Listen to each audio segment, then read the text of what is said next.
नमस्कार, मैं हूं विकास सुखीजा और आप देख रहे हैं अब तक टाइम। दोस्तों, आप जो मेरे बगल में मेरे राइट साइड में बैठे हुए सरदार जी को देख रहे हैं, ये सरदार जी गोल्डन मूवमेंट के संचालक सुनील बिंदल हैं। और आपको बता दें, पिछले लंबे समय से तो नहीं, थोड़ा कुछ समय हुआ है इन्होंने आम आदमी पार्टी ज्वाइन कर ली थी। और दोस्तों, आपको बता दें, जिस तरह से कल कुरुक्षेत्र के अंदर आम आदमी पार्टी की एक रैली नहीं रेला हुआ और जिसमें जो उम्मीद की जा रही थी भी कितने लोग आएंगे, उससे 10 गुना ज़्यादा लोग वहाँ पे पहुँचे। वो कुरुक्षेत्र का जो मैदान था खचाखच लोगों से भरा हुआ था।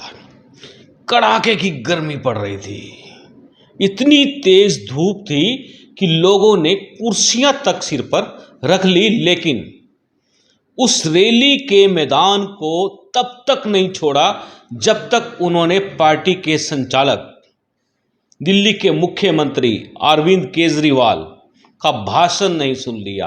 हमारे साथ हैं बिंदल जी, उनसे जानते हैं कि आखिरकार ऐसा क्या कर दिया आम आदमी पार्टी ने कि देखते ही देखते हरियाणा में आम आदमी पार्टी का वर्चस्व बढ़ता जा रहा है। क्या लगता है आपको बिंदल साहब? नमस्कार। सबसे पहले तो अब तक टाइम्स के सभी दर्शकों को मेरा हृदय से नमस्कार, आभार।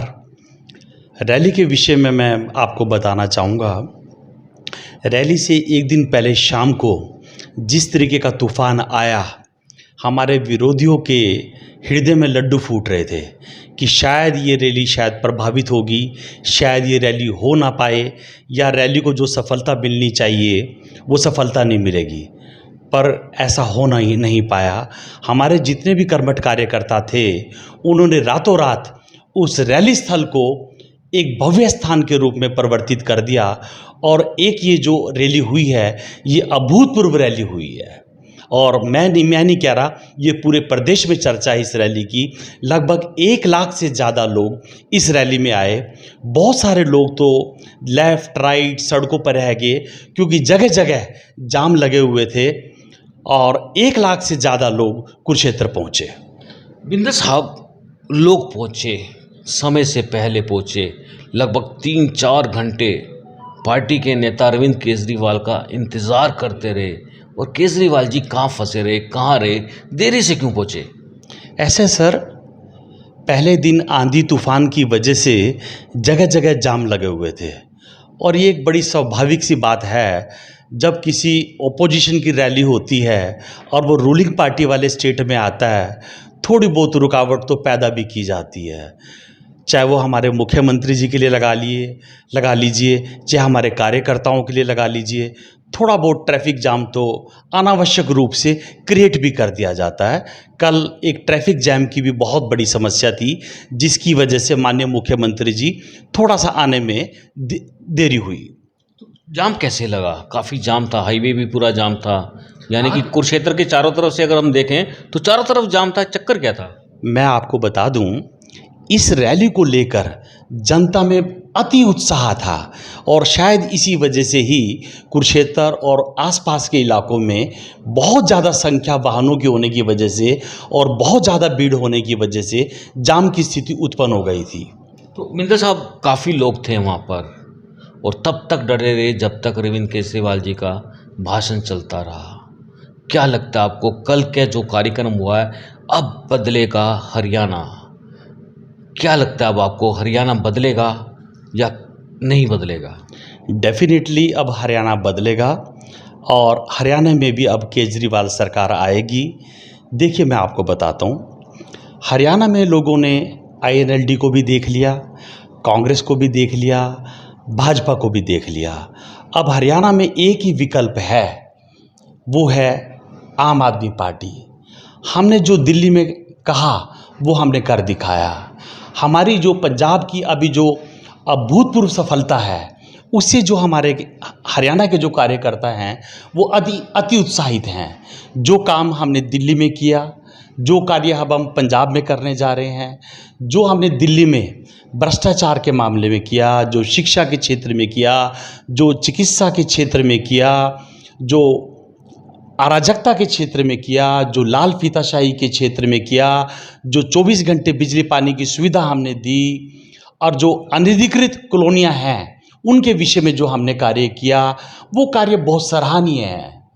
और मैं समझता हूँ उन चीज़ों को लेके हरियाणा की जनता भी चाहती है, उस तरीके के स्कूल, उस तरीके की चिकित्सा की सुविधा और भ्रष्टाचार से मुक्ति हरियाणा की जनता भी चाहती है। और केजरीवाल सरकार को चाहती है कि अगले चुनाव में आम आदमी पार्टी का वर्चस्व हो, और ऐसा ही होगा। और आने वाले जो चुनाव होंगे उसमें 2024 में सभी पार्टियों का सुपड़ा साफ हो जाएगा और हरियाणा में आम आदमी पार्टी के रूप में एक नए सूर्य का उदय होगा। बिंदल साहब, अरविंद केजरीवाल ने हरियाणा सरकार को चेतावनी दी है, हरियाणा के लोगों से पूछा है कि हरियाणा का मुख्यमंत्री बदलने जा रहा है, ऐसी खबरें आ रही हैं। तो उन्होंने कहा यदि ऐसा हुआ तो आम आदमी पार्टी के लिए मुश्किल हो जाएगी। उन्होंने चेतावनी दी है, भाजपा को कहा है कि वो अगला चुनाव 2024 का तो मुख्यमंत्री मनोहर लाल खट्टर जी के नेतृत्व में लड़वाएं। तो ये क्या कारण था? क्या लगता है कि मुख्यमंत्री जी कमज़ोर पड़ रहे हैं दिल्ली वालों से? इस विषय में मैं यही कहना चाहूँगा, माननीय मुख्यमंत्री जी ने ये कहा था कि मनोहर लाल भ्रष्टाचार का काल, पर ऐसा नहीं है। वो भ्रष्टाचार के चौकीदार हैं। वो हरियाणा में भ्रष्टाचार को संरक्षण प्रदान कर रहे हैं। उनके जो कोalition पार्टनर हैं, जो उनके नेता हैं, जो उनके संतरी मंत्री हैं, जो यहाँ लोकल लेवल पे जो संतरी मंत्री हैं, सब भ्रष्टाचार को संरक्षण दिए हुए हैं। आप ये देखिए, करनाल में लगभग 8 वर्ष का कार्यकाल हो चुका है। आप ये देखिए, माननीय मुख्यमंत्री जी कितना तो विदेशी धन लेके आए, कितने यहाँ युवाओं को रोजगार दिया। आप ये देखिए, और किस तरीके का यहाँ पे विकास हुआ, ये कोई जनता से छुपा हुआ नहीं है। और कि जिस तरीके का यहाँ पे भ्रष्टाचार हुआ, और स्मार्ट सिटी लिमिटेड ने किस तरीके का यहाँ करनाल में भ्रष्टाचार किया, आए दिन यहाँ पे भ्रष्टाचार के मामले उजागर होते हैं। एक ऐसा मुख्यमंत्री जो अपने ज़िले में 10 अच्छे अधिकारियों की नियुक्ति नहीं कर सकता, क्या उनकी गवर्नेंस होगी? उनकी गवर्नेंस पे है ना प्रश्न चिन्ह लग जाता है। इसीलिए ही माननीय केजरीवाल जी ने ये कहा कि यदि भाजपा में हिम्मत है तो ये खट्टर जी के नेतृत्व में इलेक्शन लड़कर दिखाएं। बिंदल जी, हरियाणा में मैक्सिमम लाल, देवी लाल ने राज किया, भजन लाल ने किया, मनोहर लाल लाल आ गया, फिर बंसी लाल आ गया, फिर अब केजरीवाल ने एक नारा दिया है कल कि केजरीवाल कहते हैं जब मैं हरियाणा में आता हूँ, हरियाणा का बेटा हूँ, तब मुझे केजरीवाल हरियाणा का लाल कहते हैं। और भ्रष्टाचार का सुखीजा जी, सही मायनों में यदि कोई भ्रष्टाचार का काल है तो वो केजरीवाल जी हैं। मनोहर लाल जी के बारे में सिर्फ इतना ही कहूँगा, वो भ्रष्टाचार के संरक्षक हैं, वो भ्रष्टाचार के चौकीदार हैं। उनके जो कोalition पार्टनर हैं, जेजीपी, उनके मंत्री संतरी, कैबिनेट के मिनिस्टर और जितना भी मुख्यमंत्री का कार्यालय है, वो भ्रष्टाचार को संरक्षण देने में लगा हुआ है।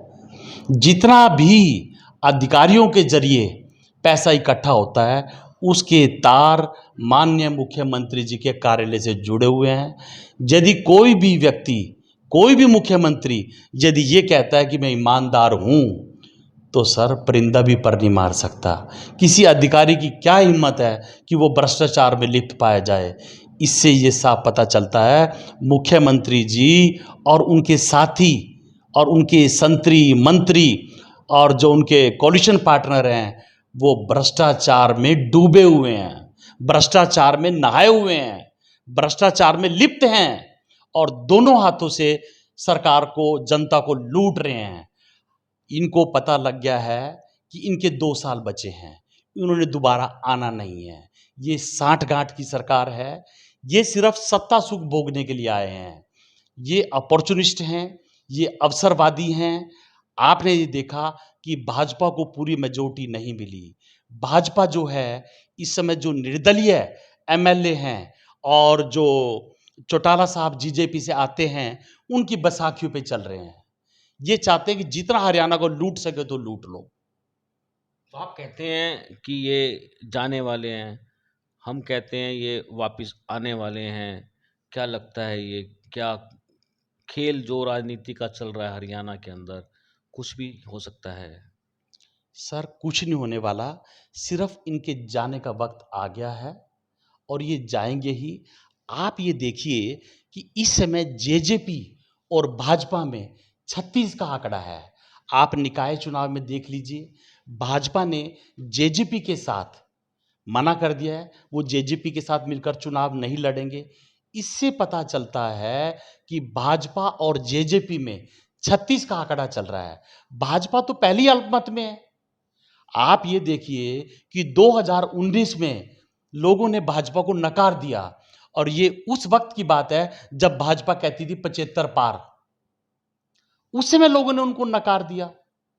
भाजपा कैसे आ सकती है? आप ये देखिए, पिछले 8 वर्षों ने भाजपा को हरियाणा को क्या दिया? हरियाणा को दिया भ्रष्टाचार, हरियाणा को दिया बेरोजगारी, हरियाणा में अशिक्षा, हरियाणा में चिकित्सा की कोई सुविधा नहीं है, हरियाणा में अराजकता बढ़ी है, हरियाणा में लॉ एंड ऑर्डर की बड़ी भारी दिक्कत है इस समय। और लाल फीताशाही को तो पूछे ही मत। आप किसी भी अधिकारी के पास चले जाइए, किसी भी दफ्तर में चले जाइए, आज जनता का काम नहीं होता। जो कार्य पहले 1,000 रुपए में होता है या होता ही नहीं। बिंदल जी, कल सांसद भिड़ गए दो भाजपा के, क्या लगता है वो क्या चक्कर था वो? ऐसा है जी, ये जो सांसद हैं, जो माननीय ये अरविंद, क्या नाम है उनका, डॉक्टर अरविंद शर्मा, अरविंद केजरीवाल नहीं, अरविंद शर्मा। हाँ, डॉक्टर अरविंद शर्मा, वो भाजपा की पोल खोलने में लगे हुए हैं। आप ये देखिए, उन्होंने मुख्यमंत्री के बारे में क्या कहा? उन्होंने कहा कि जो हरियाणा के माननीय मुख्यमंत्री जी हैं, वो सबूतों को छुपाने में एक्सपर्ट हैं। आप ये देखिए, जो इनके घर के लोग हैं, वो ही इनके भ्रष्टाचार को उजागर कर रहे हैं। आप अंदाजा लगाइए कि ये अपने घर को नहीं संभाल सकते, तो बताओ इनका आने वाले समय में क्या होगा? एक भाजपा का एमपी इन पे भ्रष्टाचार का आरोप लगा रहा है। आप अंदाजा लगा लीजिए कि इस सरकार का आने वाले समय में क्या आलम होगा। बिंदल जी, अरविंद शर्मा बोलने में थोड़ी सी आपको वो हो रही थी, वो केजरीवाल कभी मुंह से ना निकल जाए ऐसा कुछ, क्या कैसा फील कैसा हुआ आपको? नहीं नहीं सर, ऐसा कुछ नहीं है।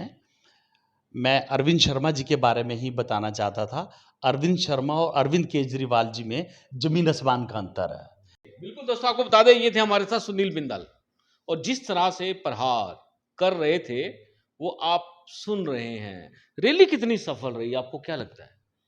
रैली 100% सफल रही। और जो हमारे विरोधी कहते थे कि इनके 1000 आदमी नहीं होंगे या 5000 आदमी नहीं होंगे, मैं उन सब लोगों को बताना चाहता हूँ, लगभग 1 लाख से ज़्यादा वहाँ पे लोग थे, 1 लाख से ज़्यादा। और जो माननीय केजरीवाल जी ने जो संदेश दिया है, जो दिल्ली के विषय में बताया है उन्होंने, जैसे उन्होंने दिल्ली के स्कूलों की चर्चा करी, दिल्ली के अस्पतालों की चर्चा करी, दिल्ली में उन्होंने भ्रष्टाचार को कैसे कम किया, दिल्ली में उन्होंने कैसे रोजगार दिया, दिल्ली में कैसे अराजकता कम करी, तो इन सब विषयों पे उन्होंने चर्चा करी। बिल्कुल बिंदल जी, आपने हमसे बात की, बहुत बहुत धन्यवाद। धन्यवाद।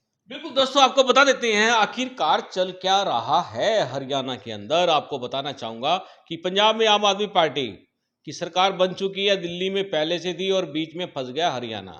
और जिस तरह से केजरीवाल का कहता था कि झाड़ू, केजरीवाल का कहना है कि झाड़ू से पंजाब की तरफ से झाड़ू लगाना शुरू किया तो हरियाणा उधर से सिमटने लगा, साफ होने लगा, और दिल्ली से लगाना शुरू किया तो इधर से भी हरियाणा साफ होने लगा है। अब साफ कैसे होने लगा ये आपको सोचना है। आप देख रहे हैं अब तक टाइम्स, मैं हूं विकास सुखीजा। नमस्कार, जय हिंद, जय Bharat.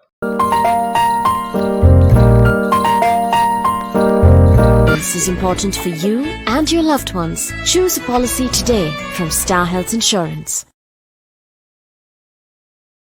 This is important for you and your loved ones. Choose a policy today from Star Health Insurance.